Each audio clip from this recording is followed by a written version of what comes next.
Laurello's chooses to submit certain vintages to certain competitions, and we submitted our wines to the Finger Lakes this year, and That's Rochester area. Mm-hmm. and we received notoriety for especially our Sweet Genevieve ice wine. It won a double gold, and that's an international competition. And I think, Danielle, you said how many entries were there? There were quite a few. Oh yeah. Thousands. Yeah. Yeah. So, Yeah, you absolutely. know, as a small boutique winery, when you win an award, it is an attaboy to the winemaker, the wine woman, or whatever you want to call it. But it just it tells me that our area has so much to offer. Okay, every appellation should be taken for where we are established. Our wines are never going to be big and bold like California, but our wines have been told to be very food friendly. And what better way to enjoy a meal than with a nice bottle of wine that's very food friendly? So our Riesling won a silver. Mm-hmm. Our Luminata won a silver. Bronze. Or, pardon me, a bronze. Pinot Grigio won a bronze.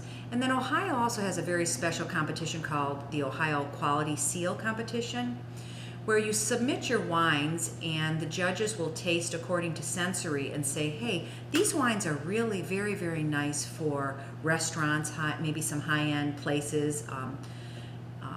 You want to always be, or always have your wines in like your local community stores, your Giant Eagles, your Heinens, because those are your everyday customers that come to you and want to buy your wines. But sometimes you want recognition for maybe some of your quality, real higher quality wines. And so they will designate that wine, and then restaurateurs will know to taste those wines, and if they select to put those in their restaurants, they will do so. Some of the wines that have done that for us are Pinot Noir, our Christopher, our ice wine, and Lola's in Cleveland. Michael Simon has had our Cabernet Franc, our ice wine, our Christopher there, and that was very, very a very positive thing for Larry and I to have an Iron Chef have some of our wines in his restaurant. Also Dante's in Tremont, wonderful, excellent chef. He has had his staff come out to Laurello's and they've bottled with us. They've taken the journey, you know, from the wine in the big stainless steel tank or the oak barrel to the bottle. And then those servers know our wines because we talk about our wines that day with them. And so they can better sell those wines in their restaurants to their clients. Bistro 185, to name another. There's many, many other restaurants in the Cleveland area. Biscotti's locally in Conneaut. Little Italy in Ashtabula. I'm sure I'm forgetting some, but those are just a few to name.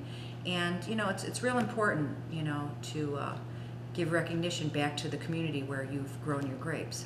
And so we like to do that not only on our labels, but when we tell the stories to our customers. But Larry and I have always been, your best award is from customers' word of mouth.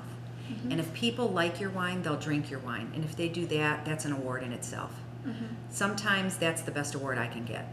It does get people excited though. Like we noticed right after the article came out in the Star Beacon, and I believe it might have been in the Plain Dealer, in the Gazette, we had customers actually come to the winery specifically to taste the ice wine that won the double gold. So that was a huge, huge accomplishment just to be able to get more people in to taste it.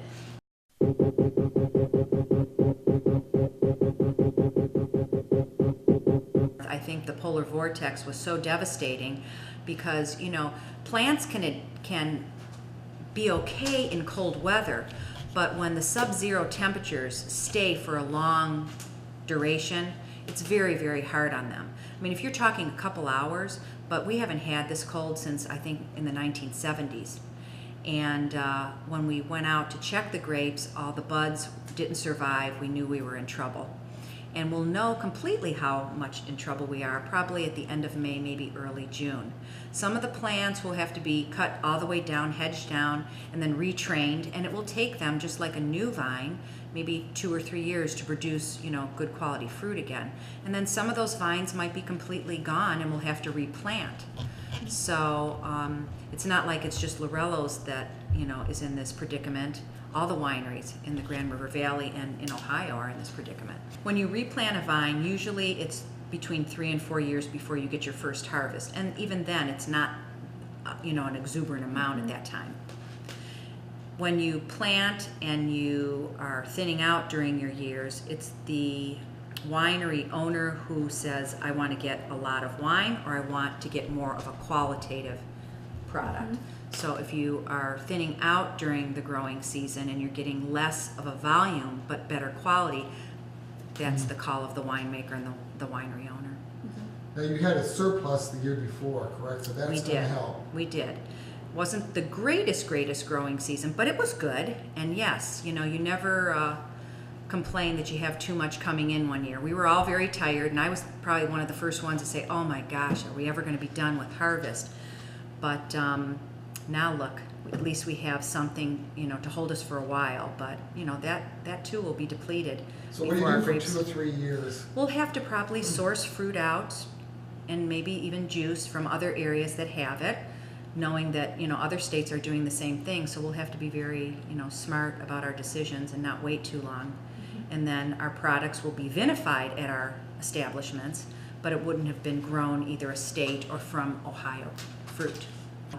And this is devastating. This is millions of dollars we're talking about in loss from our, the grapes we've lost. So Ohio State research has done wonderful things for all the vineyards out here, and they're keeping close watch on everything. Is this out in Kingsville and in Worcester. And they have done studies, and so they will guide us in the right direction. And we had a couple meetings already where everyone shared how much devastation they had in percentages, and pretty much we're all in the same 70 to 80%, some 100%, where the vines were hurt. So time will tell.